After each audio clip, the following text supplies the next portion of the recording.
Wala pang NPA noon sa pamumuno ng Pangulong Diosdado Macapagal. At nung pinalitan siya ni Marcos, ni Apo Lakay, doon nagkaroon ng NPA dahil sa 20 years na pamumuno. Maraming Pilipino ang naapi. Maraming Pilipinong naghirap, kailangan ng pagkain, kaya lumaban sa gobyerno. Dahil sa 20 years na pang-aapi ng mga Marcos, kaya natutong lumaban ang mga Pilipino. Kung hindi namuno ang mga Marcos, wala sanang NPA. Dahil sa pamumuno ng Marcos, Pilipino sa Pilipino, maraming Pilipino ang namatay. Libo-libo ng Pilipino ang namatay dahil sa pakikibaka. Kung walang Marcos, wala sanang NPA.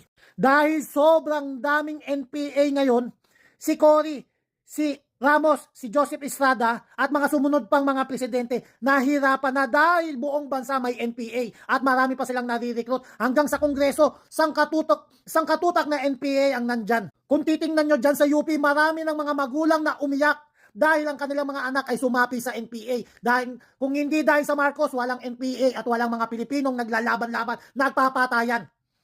Kung hindi nabuhay ang mga Marcos, mapayapa sana ang Pilipinas.